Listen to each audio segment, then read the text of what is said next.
सबको एक बार फिर प्रभु यीशु मसीह के जीवित, पवित्र और सामर्थी नाम में जय मसीह की। धन्यवाद करते हैं प्रभु का कि उसने हमें एक और मौका दिया कि हम उसके चरणों में उपस्थित हैं। निश्चय प्रभु प्रतिदिन का जीवन देने वाला परमेश्वर है। आज का दिन भी उसने हमें इस पृथ्वी पे दिया, ये पवित्र दिन, ताकि हम उसकी महिमा जाहिर करें। उस वादा किया उसने कि जहां 2 या 3 मेरे नाम से इकट्ठा है, मैं उनके बीच में उपस्थित हूँ। और हम 2 या 3 से अधिक हैं, और हम ये विश्वास करते हैं कि प्रभु की हमारे बीच में अपनी आत्मा के रूप में उपस्थित है, जो उसने सहायक भेजा हमारे लिए। पवित्र आत्मा जो उसने हमारे को दी है वो हमारे बीच में है। तभी हम उसकी आराधना स्तुति करने पाए हैं, तभी हम अपने विनती निवेदन प्रार्थनाएं उस तक पहुंचाने पाए हैं। और अब जब समय है कि हम वचन पढ़ें, उसको मनन करें, और प्रभु हमारे को इस वचन के द्वारा आशीषित करे, ये सब भी पवित्र आत्मा की सहायता के बिना नहीं हम कर सकते हैं। जब तक पवित्र आत्मा की सहायता हमें ना मिले, उसकी उपस्थिति हमारे बीच में ना हो। हालेलुया। आज हमने नए नियम और पुराने नियम से जो रीडिंग करी है, उसी में से नए नियम में से इब्रानियों की पत्री उसका 12 अध्याय, उसकी मेमोरी वर्स जो हमने पढ़ी 2 और 3, उसको हम दोबारा से पढ़ेंगे। और विश्वास के कर्ता और सिद्ध करने वाले यीशु की ओर ताकते रहें, जिसने उस आनंद के लिए जो उसके आगे धरा था, लज्जा की कुछ चिंता ना करके क्रूस का दुख सहा और परमेश्वर के सिंहासन की दाहिनी ओर जा बैठा। इसलिए उस पर ध्यान करो, जिसने अपने विरोध में पापियों का इतना विरोध सह लिया कि तुम निराश होकर साहस ना छोड़ दो। आइए हम प्रार्थना करें। धन्यवाद पिता परमेश्वर, धन्यवाद करते हैं प्रभु तेरे वचन के पढ़े और सुने जाने के लिए, जो जीवित है, पवित्र है, सामर्थी है और निश्चय अपना कार्य करता है। प्रभु आज ये वचन पिता परमेश्वर यहाँ हमारे बीच में कार्य करे, हमारे क्षेत्र में कार्य करे, हमारे शहर, हमारे देश में कार्य करे। प्रभु इस वचन के द्वारा पिता परमेश्वर हम पिता परमेश्वर आशीषित हो, और इसका प्रतिफल प्रभु हम सबको, हमारे कलीसिया को, हमारे मिशन को, और पिता परमेश्वर हमारे पूरे देश को मिलने वाला हो। प्रभु पिता परमेश्वर धन्यवाद करता हूँ प्रभु, जितने यहाँ उपस्थित हैं उन सभी के हृदय की भूमि को तैयार कर, ताकि पिता परमेश्वर जब वचन का बीज बोया जाए तो नाश ना हो, बल्कि बहुतायत से फल लेके आए। प्रभु धन्यवाद करता हूँ एक बार फिर प्रभु, तूने मुझे विश्वासियों के जाना है, और ये वचन की सेवा मुझे सौंपी है। तेरी सामर्थ्य के, तेरी सहायता के बिना मैं इसको नहीं कर सकता हूँ। प्रभु अपने पवित्र आत्मा से मस्सा कर प्रभु, इस मुंह को अपने वचनों से भर, ताकि जब होठ खुले तो सिर्फ तेरे शुद्ध, पवित्र, सामर्थी, कन्विक्ट करने वाले, कायल करने वाले, ताड़ना देने वाले वचन पिता परमेश्वर हम सुने, और पिता परमेश्वर अपने हृदय में प्रभु परिवर्तन लाए, अपने जीवनों में परिवर्तन लाए, और हमारा चाल चलन बदलता जाए। पिता परमेश्वर एक बार फिर आदर महिमा तुझे देते हुए प्रभु यीशु के नाम से मांगते हैं, आमीन।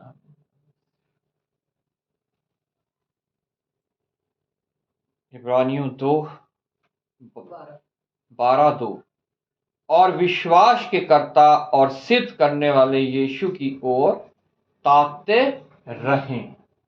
हमने पुराने नियम में पढ़ा,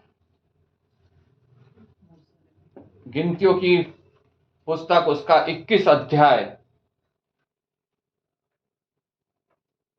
जब हम यहाँ पे हमने पढ़ा, यहाँ पे उस समय का एक वर्णन है जब इजरायली मिस्र से निकलकर, मतलब गुलामी से निकलकर स्वतंत्रता की ओर जा रहे थे, अपने निज देश की ओर जा रहे थे।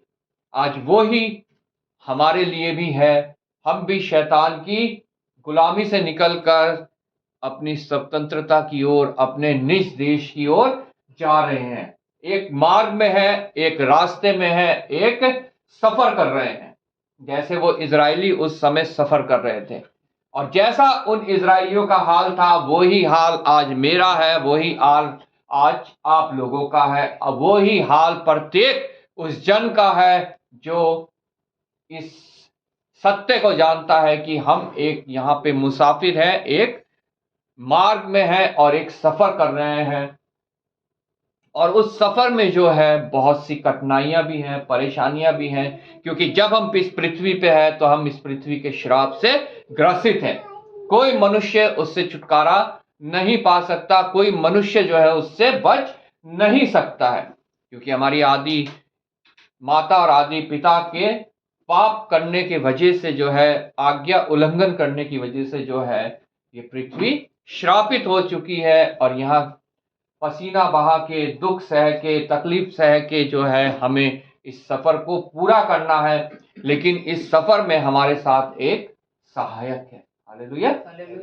उस समय भी एक सहायक था मूसा के रूप में, आज एक सहायक है हमारे पास पवित्र आत्मा के रूप में।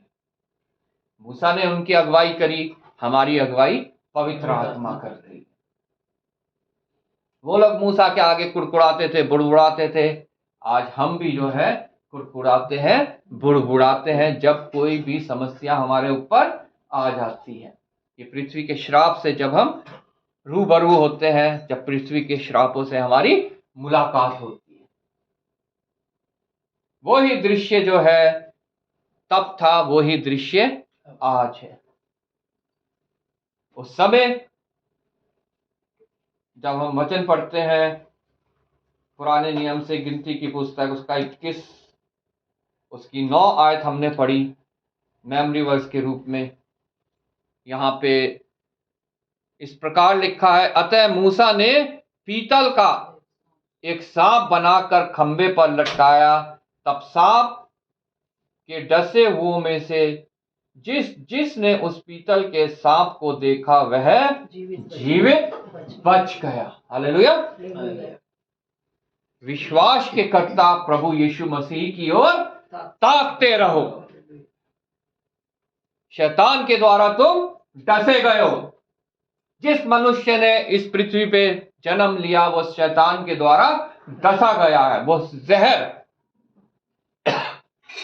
उस शैतान का जहर, उस सांप का जहर प्रत्येक मनुष्य के अंदर है पाप के रूप में। सफर कर रहे हैं यहाँ पे इजरायली, उन्होंने देखा, जब हम पढ़ते हैं कनानी राजा के ऊपर परमेश्वर ने उन्हें विजय दिलाई, हमारे को भी शैतान के ऊपर परमेश्वर ने विजय दिलाई है। सब कुछ हमारे सामने है। उन इजरायलियों के सामने सब कुछ था, सारे आश्चर्य कर्म उनके सामने हुए। हर एक प्रावधान जो है परमेश्वर ने उनके लिए किया। जब हम 21 अध्याय को पढ़ते हैं पहली आयत से, तब अराद का कनानी राजा जो दक्षिण देश में रहता था, यह सुनकर कि जिस मार्ग से वे भेदिए आए थे उसी मार्ग से अब इजरायली आ रहे हैं, इजराइल से लड़ा। आज हमारे से भी जो है युद्ध हो रहा है। हमारा युद्ध किससे हो रहा है? शैतान से। हमारा युद्ध है शैतान के साथ, उस अनदेखी शक्ति के साथ जो दिखता नहीं है लेकिन अपना कार्य जो है वो बड़ी धूर्तता से जो है वो पूरा करता है। हालेलुया। इजराइल से लड़ा और उनमें से कितनों को बंधुआ कर लिया। तब इजरायलियों ने यहोवा से यह कहकर मन्नत मानी, यदि तू सचमुच उन लोगों को हमारे वश में कर दे तो हम उसको नष्ट कर देंगे।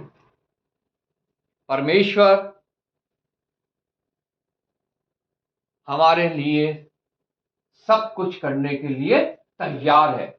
उसने इजरायलियों के ऊपर उस राजा ने हमला किया, लेकिन परमेश्वर ने जो है उनके लिए उपाय किया। उन्होंने उस कनानी राजा को उनके हाथ में कर दिया। वो कनानी फौज जो है पूरी उनके हाथ में आ गई। तीसरी आयत में लिखा है, इजराइल की यह बात सुनकर यहोवा ने कनानियों को उनके वश में कर दिया।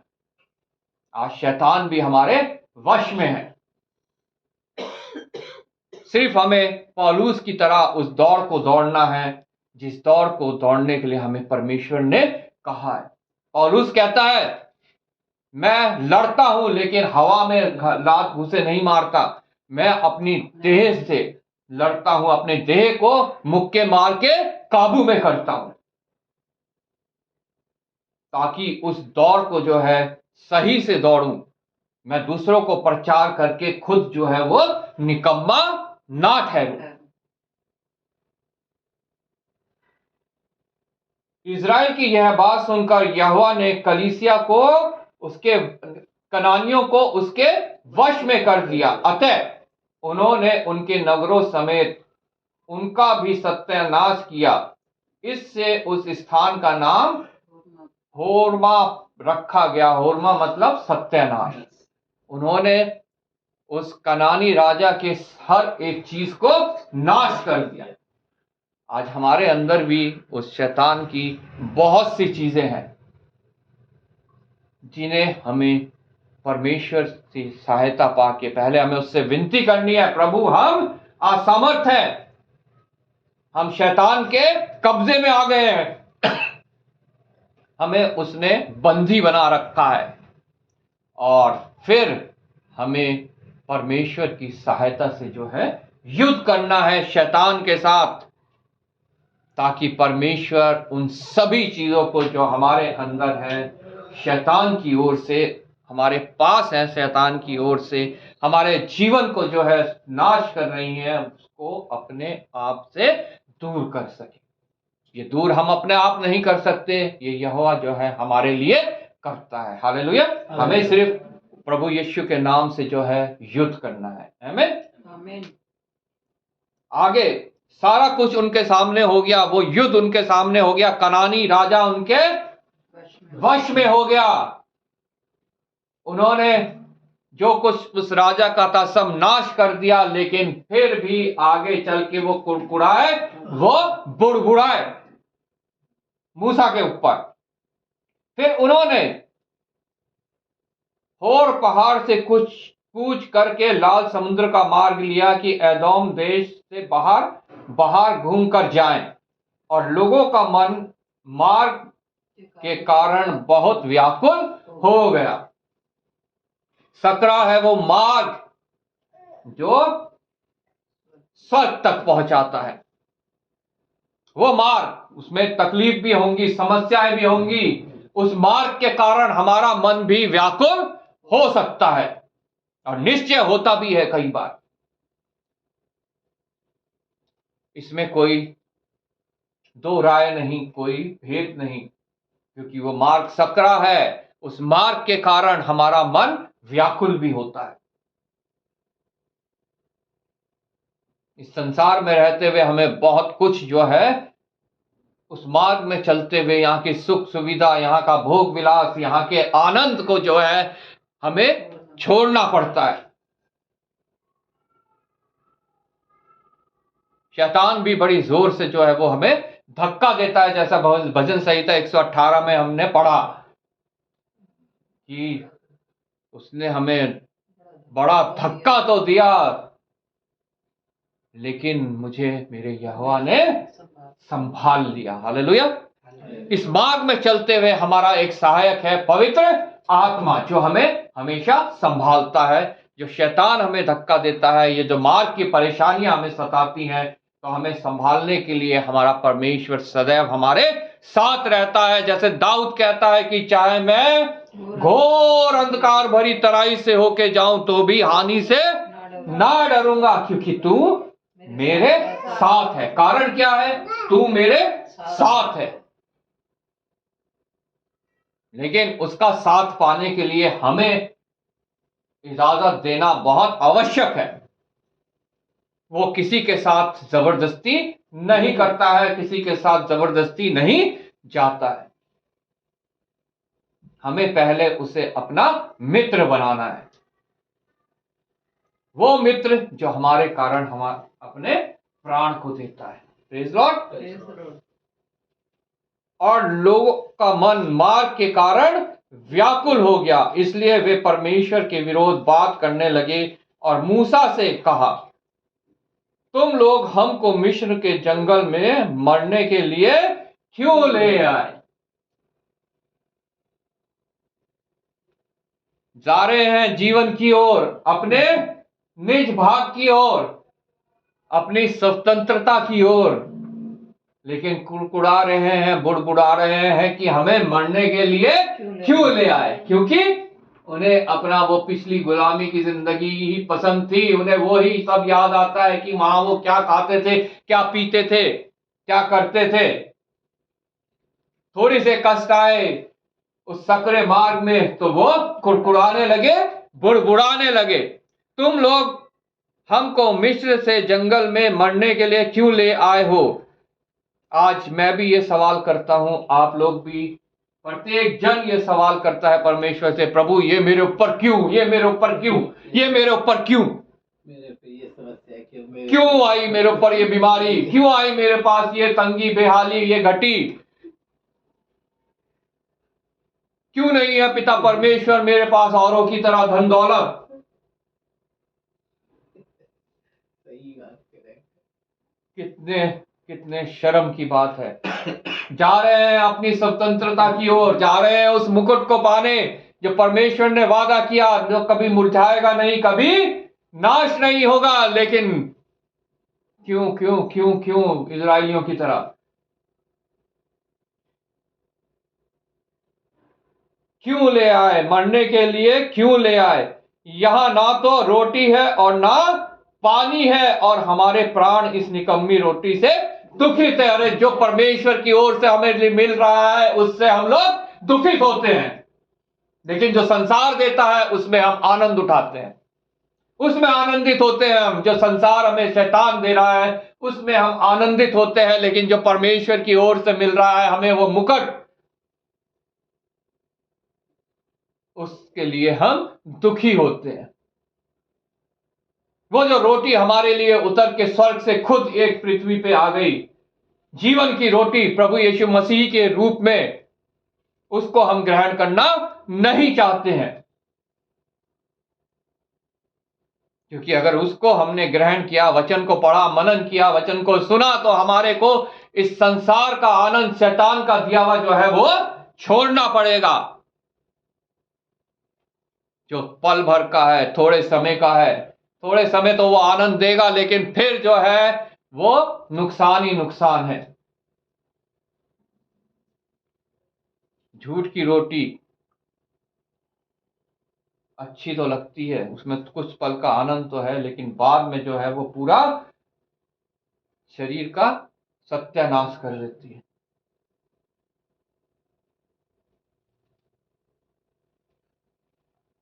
यहां ना तो रोटी है और ना पानी है, और ना और हमारे प्राण निकम्मी रोटी से दुखित है। निकम्मी रोटी, वो जो मन्ना बरस रहा था स्वर्ग से, उसे उन्होंने निकम्मा ठहरा दिया। आज मनुष्य जाति यही कर रही है। उस रोटी को जो स्वर्ग से उतर के खुद इस पृथ्वी पे आई, जीवन की रोटी, प्रभु यीशु मसीह, जिसके विषय में लिखा है जीवन की रोटी मैं हूं, उसको वो निकम्मा ठहरा रहे हैं। जैसे यहां पे लिखा है, हमारे प्राण इस निकम्मी रोटी से दुखी है। इजराइलियों ने उस मन्ना को निकम्मा ठहराया जो स्वर्ग से उन्हें मिल रहा था उनके जीवन देने के लिए। आज मैं और आप, पूरे मनुष्य जाति, उस स्वर्गीय रोटी को जो प्रभु यीशु मसीह के रूप में इस पृथ्वी पे आई, मुझे और आपको जीवन देने के लिए, उसे निकम्मा ठहरा रहे हैं।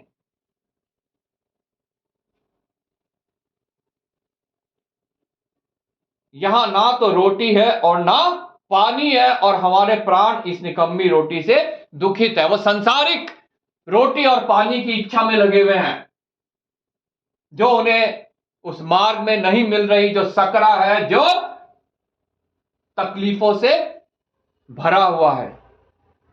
चौड़ा है वो मार्ग, जो भव्य है, जो नरक के द्वार तक पहुंचाता है। बहुत समतल है, चिकनी सड़क, ऐशो आराम, भोग विलास, हर प्रकार का संसारिक आनंद। लेकिन सकरा है वो मार्ग जो स्वर्ग तक पहुंचाता है। उस मार्ग में संसारिक रोटी नहीं मिलेगी, संसारिक पानी नहीं मिलेगा, जिसकी लाइन में लोग खड़े रहते हैं क्यू में जाके, कुछ पल के लिए पी लिया, नशे में हो गए, कुछ पल का आनंद आ गया। वो उस मार्ग में नहीं मिलेगा। ना वो रोटी मिलेगी, ना वो पानी मिलेगा, जो संसार की ओर से है, जो शैतान की ओर से है, जो हमारे इस मंदिर को अशुद्ध करने के लिए है, अपवित्र करने के लिए है। लेकिन एक रोटी निश्चय मिलेगी, जीवन की रोटी। हालेलुया। प्रभु यीशु मसीह, उस विश्वास के कर्ता प्रभु यीशु मसीह की ओर ताकते रहो। ये लोग उसकी ओर नहीं ताक रहे थे। परमेश्वर ने फिर वहां वो प्रावधान किया, जैसा मेरे लिए किया, आप लोगों के लिए किया, प्रभु यीशु मसीह को इस पृथ्वी पे भेज के। अगले महीने हम प्रभु यीशु मसीह का जन्मदिन मनाने वाले हैं। वो कोई सेलिब्रेशन नहीं है, वो कोई जो है मौज मस्ती नहीं है, वो एक प्रेम गाथा को पूरा करने के लिए स्वर्ग से रोटी उतर के हमारे बीच में आई, ताकि जब हम उसकी ओर ताके तो हम नाश ना हो परंतु अनंत जीवन को पाए। और उस रोटी से जो स्वर्ग से बरसता था, उनका मन दुखित है, कह रहे हैं। अतः यहोवा ने उन लोगों में तेज विष वाले सांप भेजे जो उनको डसने लगे, और बहुत से इजरायली मर गए। वो तेज विष वाले सांप, अगर हम प्रभु यीशु मसीह को निकम्मा ठहराते हैं, निकम्मा जानते हैं, तो मेरे लिए, आपके लिए, प्रत्येक मनुष्य के लिए तैयार है, जो उन्हें डसेंगे और वो मर जाएंगे। ये शारीरिक मृत्यु नहीं, आत्मिक मृत्यु। आत्मिक मृत्यु, जहां पे वो धनी गया, लाजर और धन व्यक्ति की कहानी हम पढ़ते हैं लूका रचित सुसमाचार में। जहां वो धनी गया, जहां आग था, जहां प्यास थी, जहां जलन थी, जहां करहाना था, रोना था, दांतों का पीसना, जिसके विषय में ये पवित्र वचन हमें बताता है। मृत्यु, आत्मिक मृत्यु, वो हमें मिलेगी अगर हम प्रभु यीशु मसीह को तुच्छ समझते हैं, उस जीवन की रोटी को निकम्मा ठहराते हैं। परमेश्वर ने मेरे लिए, आपके लिए इंतजाम किया, जैसा यहां इजराइलियों के लिए इंतजाम किया। जब हम पढ़ते हैं, तब लोग मूसा के पास जाकर कहने लगे, हमने पाप किया है, क्योंकि हमने यहोवा और तेरे विरुद्ध बातें की हैं। यहोवा से प्रार्थना कर कि वह सांपों को हमसे दूर करे। वो अपने सहायक के पास गए, जो उन्हें परमेश्वर की ओर से सहायक मिला था छुटकारा दिलाने के लिए, उस सफर में गाइड करने के लिए, उन्हें वहां तक पहुंचाने के लिए, जो उनका निज भाग है, उसके पास गए और उससे विनती की कि हमने पाप किया है। क्या मैं और आप इस बात को मानते हैं कि हमने पाप किया है? वो इजरायली आपे में आए, उन्होंने देखा कि हमने पाप किया है, लेकिन हम पाप करते हैं और हमें पता ही नहीं चलता है। जैसा कि यहां इब्रानियों की पत्री में हमने पहली और दूसरी आयत में पढ़ा। पहली आयत में पढ़ा, इस कारण जबकि गवाहों का ऐसा बड़ा बादल हमको घेरे हुए है, तो आओ हम हर एक रोकने वाली वस्तु, हमें नहीं पता चलता वो रोकने वाली वस्तु क्या है जब तक हम वचन को नहीं पढ़ते हैं, जब तक हम वचन को मनन नहीं करेंगे, जब तक हम नहीं जान पाएंगे कि वो रोकने वाली वस्तु क्या है, जो हमें प्रभु यीशु मसीह के पास जाने से रोकती है, जो हमें जीवन की रोटी ग्रहण करने से रोकती है, जो हमें उस स्थान में जाने से रोकती है जो हमारा निज भाग है। हमने पाप किया है, हमें इस रोकने वाली वस्तु और उलझाने वाले पापों को अपने आप से दूर करना है। हालेलुया। और उस दौड़ को जिसे हमें दौड़ना है, धीरज से दौड़े। उस दौड़ को हमें धीरज से दौड़ना है, और ये सब हमें मिल सकता है सिर्फ इस पवित्र वचन के द्वारा। क्या है वो रोकने वाली वस्तु? कौन कौन से हैं वो उलझाने वाले पाप, जिनको हमें दूर करके इस दौड़ को धीरज से दौड़ना है? तब लोग मूसा के पास जाकर कहने लगे, हमने पाप किया है, क्योंकि हमने यहोवा के और तेरे विरुद्ध बातें की हैं, यहोवा से प्रार्थना कर कि वह सांपों को हमसे दूर कर दे। अगर हमसे पाप हो जाता है, हम उन रोकने वाली वस्तु के बंधन में हैं, हम उलझाने वाले पापों के बंधन में हैं, तो हमें प्रार्थना करनी है। हालेलुया। हमें सहायता मांगनी है पवित्र आत्मा से, जैसे उन्होंने यहाँ अपने सहायक से मूसा से सहायता मांगी, हमें भी पवित्र आत्मा की सहायता की आवश्यकता है। तब मूसा ने उनके लिए प्रार्थना की और आगे फिर यहोवा ने उनके बचाव का प्रावधान किया, जो मेरे लिए आप लोगों के लिए भी आज से 2023 साल पहले किया गया, प्रभु यीशु मसीह के रूप में। हालेलुया। यहोवा ने मूसा से कहा, एक तेज विष वाले सांप की प्रतिमा बनाकर खंबे पर लटका, तब जो सांप से डसा हुआ उसको देख ले वह जीवित रहेगा। हालेलुया। तेज विष वाले सांप की प्रतिमा। विष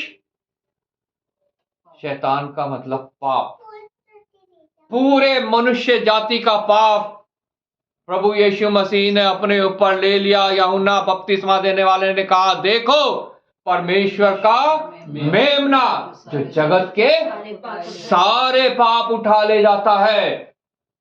कितना तेज विष, सारे पाप उसके ऊपर, और उसे लटकाया गया क्रूस पे ऊपर। तेज विष वाला सांप प्रतिमा बनाकर उसे लटका, ताकि जो कोई उसको देखेगा वो जीवित रहेगा। हालेलुया। आज मेरी नजर किधर है? आप लोगों की नजर किधर है?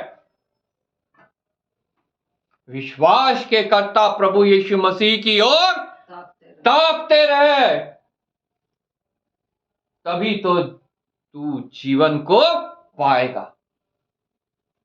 जो उसे देखेगा वह जीवित रहेगा। अतः मूसा ने पीतल का एक सांप बनाकर खंबे पर लटकाया, तब सांप के डसे हुए में से जिसने उस पीतल के सांप की ओर देखा वह जीवित रहा। सांप के डसे हुए में से आज मैं आप प्रत्येक मनुष्य जो है वो सांप का डसा हुआ है, वो शैतान का डसा हुआ है, उसका विष जो है वो प्रत्येक मनुष्य के अंदर है।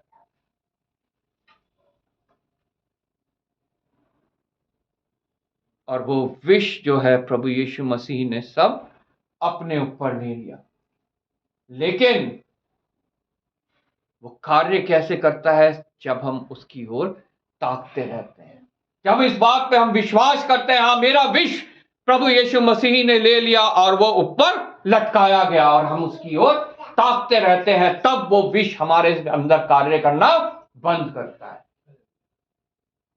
और हमें उस स्थान तक गाइड करता है, हमारा सहायक, कि हम अपने निज भाग तक पहुंचने पाए। जिसने उस पीतल के सांप को देखा वह जीवित बच गया। जिसने, ये नहीं कि सिर्फ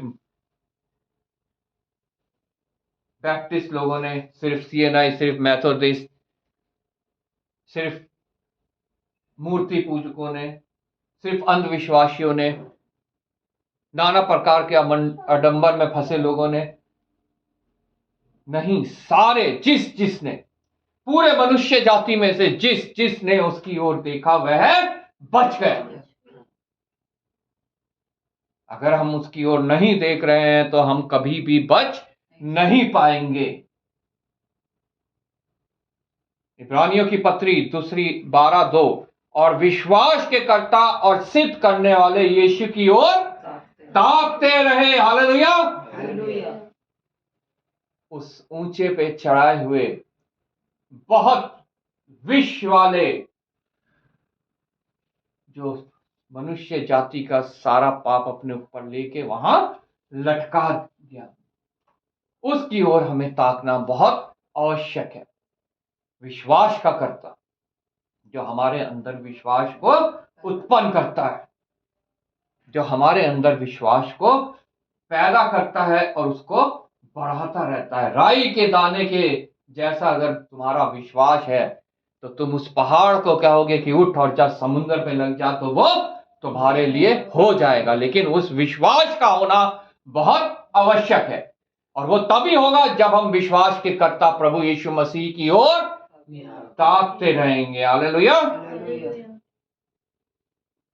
जिसने उस आनंद के लिए जो उसके आगे धरा था, लज्जा की कुछ चिंता ना करके क्रूस का दुख सहा और परमेश्वर के सिंहासन के दाहिने ओर जा बैठा। आज वो मेरे लिए, आपके लिए उस क्रूस का दुख सहकर, हमारे विष को लेकर उसका सत्यानाश करके जो है वो पिता के दाहिने बैठा है और हमारे लिए एडवोकेसी कर रहा है, हमारे लिए वो वकालत कर रहा है कि प्रभु इसका विष मैंने अपने ऊपर ले लिया, अब ये नाश होने योग्य नहीं है। जिसके अंदर शैतान का विष है वो नाश होने योग्य है, वो मरने योग्य है। लेकिन अगर हम उस विश्वास के कर्ता प्रभु यीशु मसीह की ओर ताकते हैं तो वो विष हमारा null and void हो जाता है, समाप्त हो जाता है, खत्म हो जाता है, नष्ट हो जाता है, और फिर हम दंड के योग्य नहीं। तीसरी आयत, इसलिए उस पर ध्यान करो, उस पर ध्यान करो। उस पर ध्यान करना भी बहुत आवश्यक है, उसके लिए समय निकालना भी बहुत आवश्यक है। वचन को पढ़ना, वचन को मनन करना, उसकी हमदो सिताइश करना, उससे प्रार्थना करना, सब कार्य हमारे लिए बहुत आवश्यक है। उस पर ध्यान करो, जिसने अपने विरोध में पापियों का इतना विरोध सह लिया कि तुम निराश होकर साहस ना छोड़ दो। उसने ये मेरे लिए किया, आपके लिए किया कि हम उस सकरे मार्ग पे चलते हुए व्याकुल ना हो, हम निराश ना हो, हम साहस ना छोड़ दें, और फिर हम उस चौड़े मार्ग की चाह ना करने लगे और नरक के भागी हो जाए। जो अंत तक धीरज धरा रहेगा वो उस मुकुट को पाएगा जो कभी मुरझाने वाला नहीं है। इसलिए हमें हमेशा उसकी ओर ताकना है ताकि हम साहस ना छोड़ दें, हम अंत तक धीरज धरें और उस मुकुट तक पहुंचने पाए। तुमने पाप से लड़ते हुए उससे ऐसी मुठभेड़ नहीं की कि तुम्हारा लहू बहा हो, और तुम उस उपदेश को जो तुमको पुत्रों के समान दिया जाता है भूल गए हो।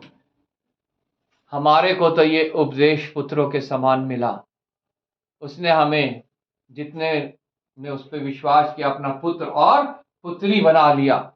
लेकिन हम इस बात को भूल गए, हम राह में, मार्ग में व्याकुल होने लगे, हम कुड़कुड़ाने लगे हैं, हम बुड़बुड़ाने लगे हैं, हम नष्ट होने लगे हैं, हम मरने लगे हैं।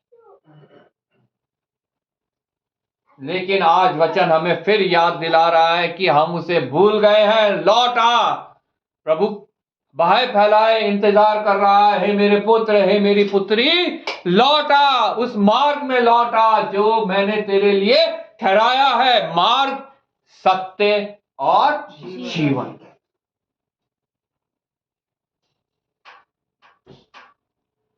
हमें उस मार्ग, सत्य और जीवन पे हमेशा अपना ध्यान लगाए रखना है कि मेरा मार्ग कौन सा है। मैं सत्य को जानूंगा और सत्य मुझे स्वतंत्र करेगा, और मैं उस जीवन की रोटी को ग्रहण करूंगा और अनंत जीवन तक मैं पहुंचूंगा। हालेलुया। आज प्रभु का वचन हमें फिर से अपनी ओर मुड़ने को बोल रहा है। अगर हम में कुछ ऐसी बातें हैं जो इन इजराइलियों के अंदर थी तो उनको अपने से दूर हमें करना है, पवित्र आत्मा की सहायता से। हालेलुया। प्रार्थना से सामर्थ पाके प्रभु यीशु मसीह की ओर ताकते रहते हुए, विश्वास के कर्ता प्रभु यीशु मसीह की ओर ताकते रहो। हालेलुया। प्रभु आपको इस वचन के द्वारा आशीष दे। परमेश्वर हम सब खड़े हो जाएंगे, गीत गाएंगे और ऑफरट्री लेंगे।